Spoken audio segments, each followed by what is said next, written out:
В прямом эфире телеканала «Милет» программы «Бызым Аккымыс. Наше право». И я ее ведущая Оксана Лобода. Селям алейкум. Здравствуйте, уважаемые телезрители. Сегодня мы будем говорить о том, как законодатель борется с коррупцией, что относится к коррупционным деяниям, а также более подробно становимся на юридическом аспекте рассмотрения таких дел. Гость нашей студии – адвокат адвокатского бюро «Статус» Дарья Ледовская. Свои вопросы адвокату по теме коррупции вы можете задать, позвонив прямо сейчас к нам в студию по телефону, указанному внизу экрана. Дарья Витальевна, добрый вечер. Добрый вечер. Дарья Витальевна, расскажите, пожалуйста, как законодатель борется с коррупцией в Российской Федерации? По данному поводу хочу сказать, что должное соблюдение антикоррупционного законодательства является на сегодняшний день проблемой не только Российской Федерации, но и многих других стран. Она рассматривается на мировом уровне. И каждый гражданин и житель государства хочет ее искоренить, и пытаются все бороться с этим, но как только у кого-то появляется возможность, кому-то дать взятку для решения своей проблемы легче, чем она бы решалась, либо у какого-то должностного лица получается момент обогатиться где-то больше, где-то меньше, все забывают сразу же о том, что на самом деле существует борьба с антикоррупционной деятельностью, с коррупционной деятельностью, вернее. Но все же для обеспечения должного соблюдения всех установленных норм государство занимается этой деятельностью нормотворческой, и на сегодняшний день изданы такие федеральные законы, как о противодействии коррупции, о государственной гражданской службе в Российской Федерации и много других законов, указов президента и постановлений правительства. В свою очередь, Республика Крым на базе принятых федеральных законов разработала свои законы республики, которые также предусматривают ограничения деятельности людей для соблюдения всех норм. Но в случае, если данные нормы не соблюдаются, то у нас есть Уголовный кодекс со своими статьями и Кодекс административного судопроизводства, который также предусматривает санкции статьи, если было нарушено какое-то то или иное требование.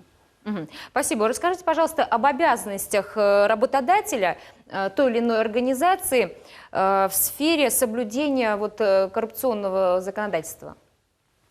Обязанности работодателя предусмотрены у нас федеральным законом о противодействии коррупции. С начала января 2013 года вступила в силу статья 13.3, которая предусматривает, что работодатель в своей деятельности должен ввести в действие антикоррупционную политику.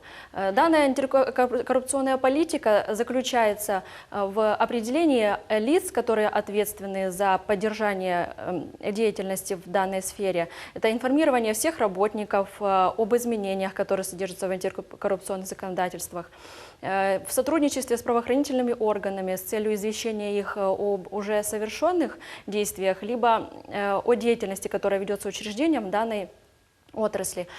Если же это предприятие содержит большой штат работников, то в таком случае создаются подразделения, которые курируют данное направление деятельности. Также на базе учреждения должна быть разработана сама антикоррупционная политика, это положение о ней, что вообще собой она представляет.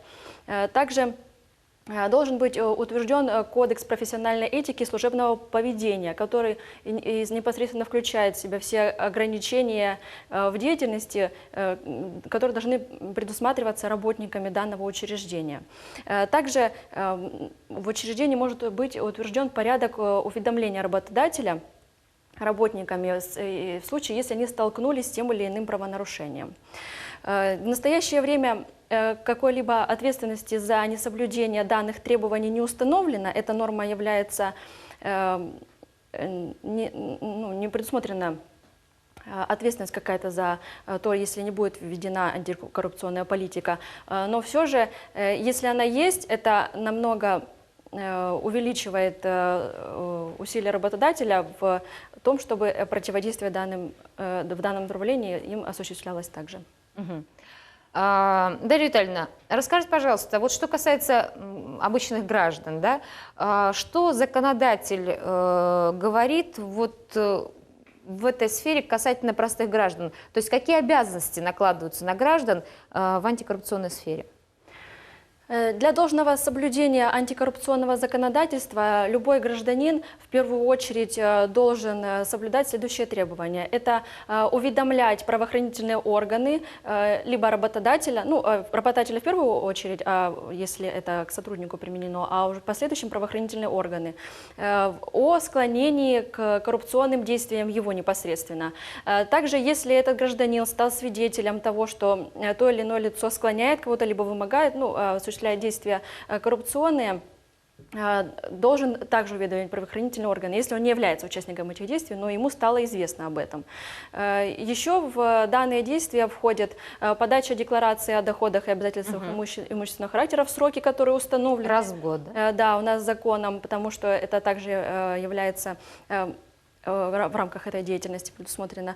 Еще, если это должностное лицо, оно также должно соблюдать кодекс профессиональной этики и служебного поведения, потому что в него могут быть включены такие требования, которые не предусмотрены законодательством и касаются именно специфики его деятельности непосредственной. Поэтому оно должно также соблюдаться в рамках этого закона. Я знаю, что многие ведомства, да, организации, они также публикуют на своих сайтах затем декларации руководящего состава, в первую очередь, где может любой человек зайти и посмотреть, вот какое имущество есть у того или иного лица. Это, вот, на мой взгляд, очень свидетельствует о прозрачности работы тех или иных органов. То есть вот такое должно быть, наверное, везде. Вот Да, это есть определенные должности, которые должны в обязательном порядке сдавать декларации о доходах и обязательствах имущественного характера, и в последующем эти декларации публикуются на сайтах этих учреждений, это является обязанностью работодателя. Конечно, они публикуются не в полном объеме, а только лишь в тех пунктах декларации, которые не нарушают его прав на защиту его интересов. Конфиденциальной информации. Да, информации. конфиденциальной информации, да. Спасибо. А несет ли ответственность учреждение за получение взяток его сотрудникам? Вот если такие действия произведены сотрудником учреждения, то в Кодексе об административных правонарушениях содержится статья 19.28, которая предусматривает ответственность юридического лица за предложение взятки ее сотрудника в интересах данного юридического лица. В данном случае задачу взятки представителям учреждения предусмотрено наказание в размере очень большого штрафа. Самый минимальный штраф, вне зависимости от минимализма дачи взятки, предусмотрен не менее 1 000 000 рублей. В крупном, довольно серьезный. Да, в крупном и особо крупном размере размер штрафа увеличен еще больше. Дарья Витальевна, я прошу прощения, давайте прервемся. У нас есть звонок от наших телезрителей с вопросом. Давайте послушаем. Добрый вечер, мы вас слушаем. Задавайте ваш вопрос. Добрый вечер. Добрый. Я хотела спросить, законно ли собирать деньги с родителей на текущий косметический ремонт в детских садиках? Спасибо. Спасибо за ваш вопрос. Спасибо за ваш вопрос. Но в данном случае необходимо спросить у тех лиц, которые собирают, с какой целью они это делают, потому что, в принципе, федеральными законами выделяются деньги на ремонты текущие, и если же этот ремонт не входит в рамки того, что выделено, если осуществляется в интересах родителей, то если у вас никто не вымогает эти деньги, то... Ну, это добровольный взнос. На добровольной основе, пожалуйста. А если из вас их требуют, эти деньги, то в таком случае, я полагаю, необходимо обратиться к руководству данной школы. Или садика. Или садика, или школы, да, с информацией подобного рода. Если же это делает непосредственно руководство, то вышестоящие инстанции, учредительные органы, Министерство образования и так далее, и тому подобное. Нужно уведомлять организации о том, что происходят такие действия. Спасибо. Мы остановились на ответственности учреждений за получение взятки сотрудникам как раз. Да, и на размере штрафов непосредственно. Хочу сказать, что в судебной практике был такой пример, когда проходила проверка одного продовольственной компании, магазина в частности, и при проведении проверки были найдены нарушения в сфере продажи алкогольных напитков. И при составлении протокола об административном правонарушении директором магазина была уполномоченному сотруднику предложена взятка в размере 20 тысяч рублей. По данному факту был возбужден административный материал в отношении юридического лица именно этой компании и подан на рассмотрение. По итогам рассмотрения было принято решение о взыскании штрафа минимального в данном случае, потому что взятка была не такого большого размера, 20 тысяч рублей, но штраф составлял 1 миллион рублей, потому что независимо от размера взятки, штраф все равно начинается от этого уровня. И еще на юрлицо уже. На юрлицо, да. Где работает человек. Да, и еще с изъятием суммы взятки, которая была дана этим данным сотрудникам. А рассмотрение административного материала никак не влияет на то, что потом в последующем, либо параллельно может быть возбуждено уголовное дело именно в отношении лица, которое непосредственно давало взятку. Если говорить вот о юридическом аспекте возбуждения и подведомственности дел вот такого характера, в которых фигурируют лица, подозреваемые в получении взятки, допустим, да, или в каких-то коррупционных деяниях, каковы вот каков порядок рассмотрения таких дел в подобных случаях? В подобных случаях лица, которые были подвергнуты вот такому противодействию, да, коррупционному, сообщают в прокуратуру. Прокурор возбуждает материал об административном правонарушении в отношении юридического лица, если это юридическое лицо.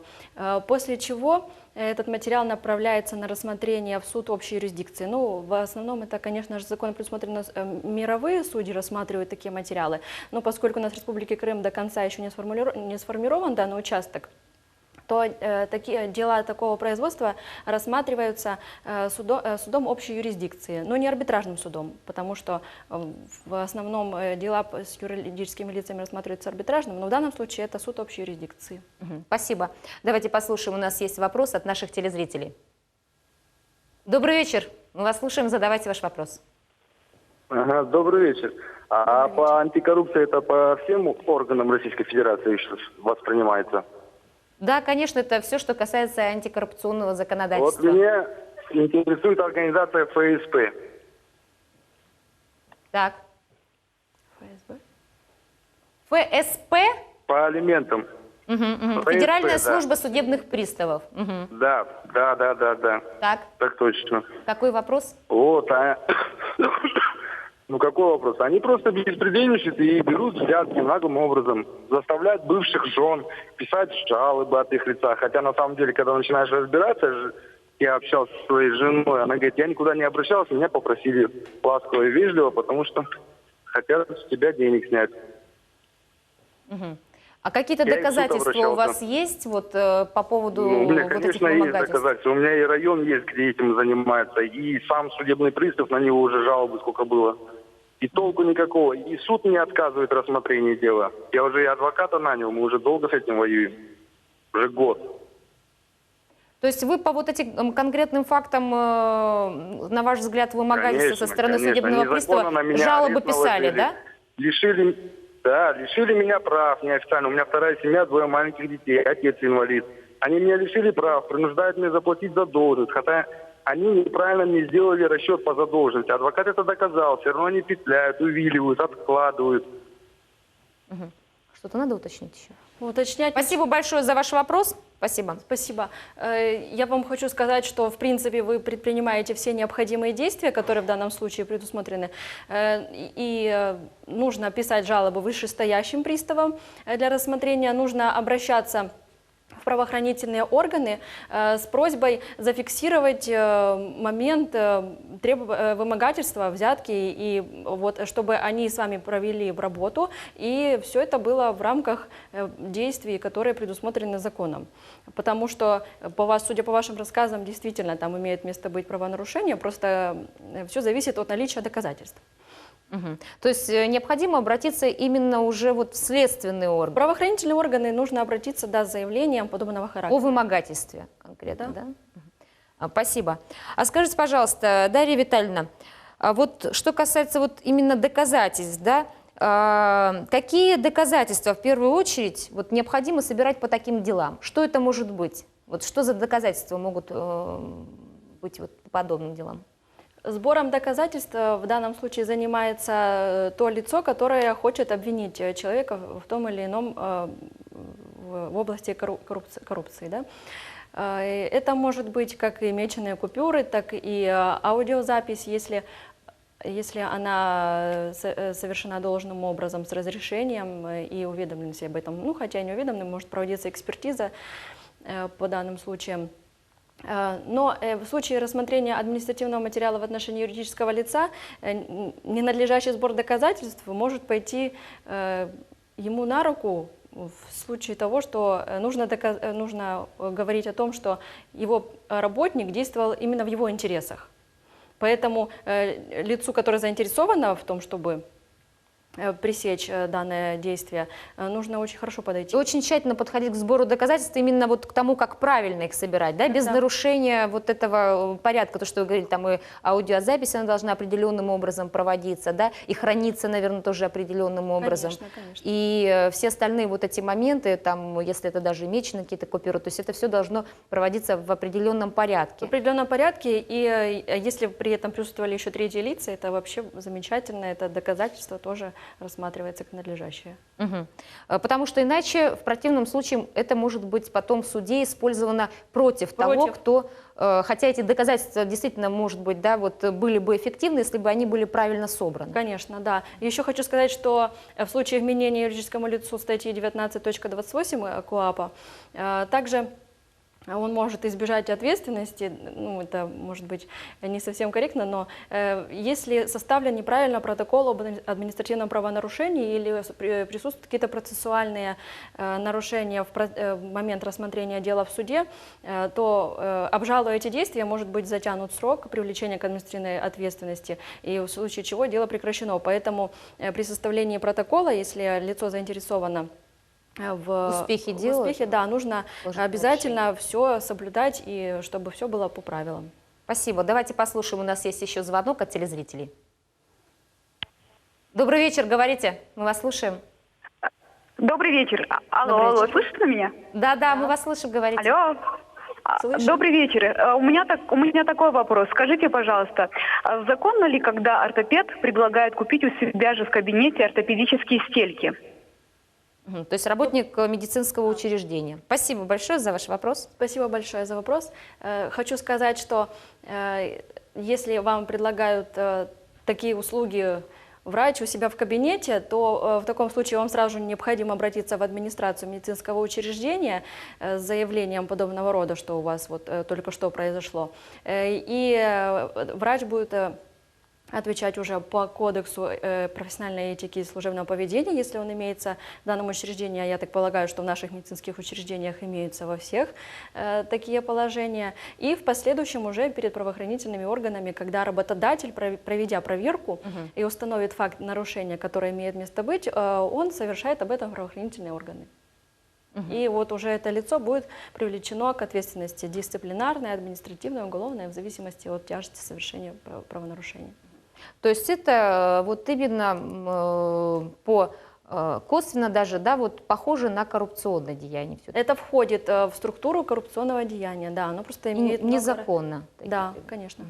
Спасибо. Скажите, пожалуйста, в каких случаях за коррупционные деяния законодательством предусмотрена административная ответственность, а в каких случаях предусмотрена уголовная ответственность? За совершение коррупционных деяний предусмотрено на самом деле 4 вида ответственности: дисциплинарная, гражданская, правовая, административная и уголовная. К дисциплинарной ответственности привлекается работник, если он нарушил локальные акты, которые предусмотрены учреждением. Гражданско-правовой, вот в случае, если с юридического лица взыскан штраф, то в последующем на базе этого юридического лица действуют вот эти локальные акты, которые предусмотрены Федеральным законом о противодействии коррупции, то в последующем работодатель может обратиться гражданском порядке с иском в суд для взыскания этой штрафы, и основанием этому станет нарушение работникам условий, положений, которые действуют в учреждении, если он с ними, конечно же, ознакомлен и все там с ними в порядке. Также предусмотрена административная и уголовная ответственность. Под административную ответственность попадают юридические лица. А под уголовную ответственность там статья 290, 291, 291.1, субъектом их является специальное должностное лицо, либо физическое лицо, вменяемое, достигшее 16 лет. Вот в этом вся и разница. Поэтому для каждого момента, для каждого случая своя ответственность. Спасибо. Давайте послушаем. У нас есть еще вопрос от наших телезрителей. Добрый вечер, мы вас слушаем. Задавайте ваш вопрос. Добрый вечер. Вот недавно я слышал, как ваш спикер отвечал на вопрос молодого человека по поводу этой структуры ФСП, вот этих приставов судебных. Вот Так. у нас такая же ситуация по Советскому и Кировскому району. Даже есть конкретное лицо, которое этим занимается превышением своих полномочий. Заставляет принудительно заплатить алименты и жить спокойно. Ну, не алименты, хотя алименты я плачу регулярно. А вот задолженность, откуда она взялась, расчет мы все подали, я в Верховный суд обращался, и никакого бездействия. Суд все оставил без рассмотрения моего дела. Отказали мне. Все доказательства, все у меня есть. Я уже неоднократно обращался и в суды, и в органы, и все, короче, это спускает на тормоза. А какие как у вас работала, есть, так и работает. какие у вас есть доказательства того, можно что и человек любые именно деньги доказательства, если мы- вымогал? Именно вот по вот этому факту коррупции у вас есть доказательства? Она мне конкретно приехала и сказала, нет смысла тебе бегать по судам, лучше заплати эту сумму и живи спокойно. У вас Что это еще, какие нужны записано доказательства? где-то на каком-то Да носителе? нет, тогда я об этом не думал, не знал, что это все серьезно. И свидетелей никаких не было, когда она говорила это, да? Нет, теперь я просто тоже адвоката нанял, и все, пока через суды, она даже на суды не является. Уходит в больницу, и в прокуратуру я обращался, и прокуратура ее перепроверяла, типа на нее дело уголовное завели. Ну, все как-то бессмысленно, я как понял.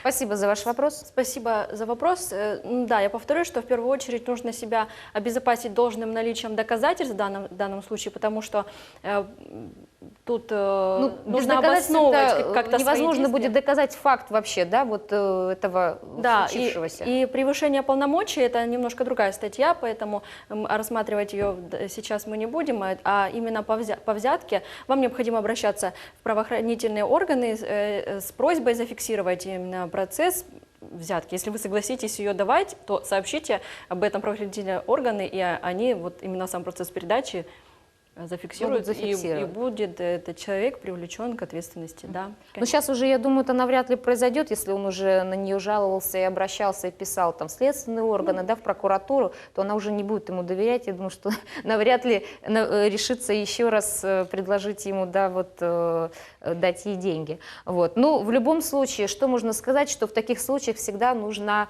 аудиофиксация, да? То есть аудиофиксация, без этого вы доказать не сможете просто. В лучшем случае, конечно, аудиофиксация, если будет. Как минимум, да? Или вот чтобы это были свидетели, которые смогут подтвердить эти слова, так? Конечно. Спасибо. Расскажите, пожалуйста, о конфликте интересов. Вот что это такое и каковы основания в таком случае для расторжения трудового договора по инициативе работодателя? Конфликт интересов – это одна из структур антикоррупционного законодательства, которая предусматривает личную заинтересованность лица, занимающего определенную должность, в том, что повлиять или каким-то образом изменить положение того или иного лица. То есть, если человек занимает определенную должность, и он знает, что он с помощью каких-либо действий может материально обогатиться, либо совершить какие-либо другие действия имущественного характера, это может быть работы в своих интересах, либо в интересах своих близких родственников. В таком случае выступает конфликт интересов. По данному факту есть статья Трудового кодекса, на основании которой работодатель по своей инициативе может расторгнуть трудовой договор.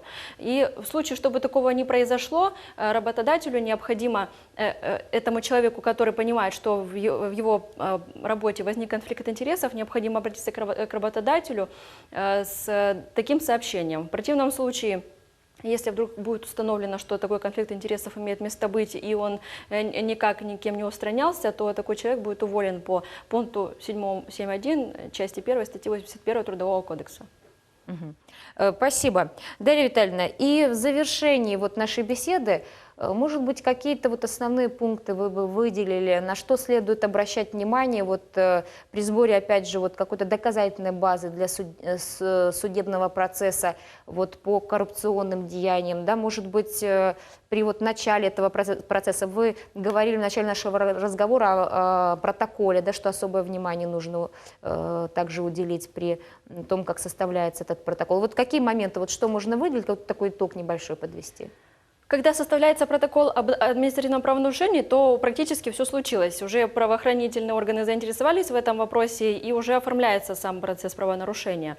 Но в основном хочу сказать, что если какая-то ситуация возникает что вы думаете, что у вас склоняют к даче взятки, либо получению взятки, в любом случае сразу необходимо обращаться в правоохранительные органы, либо в учредительный орган данной организации, в которой вас склоняют к даче взятки, для того, чтобы компетентные лица приняли меры в противодействии антикоррупционном.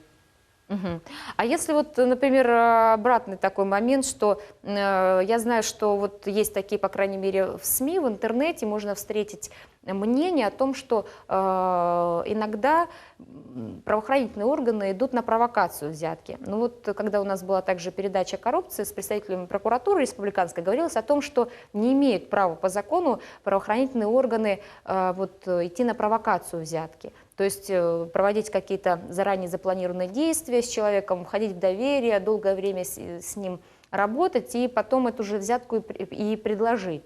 То есть так ли это? Да, конечно, это совершенно верно, потому что... Запрещено законом, да? Вот в Российской Федерации запрещена провокация взятки.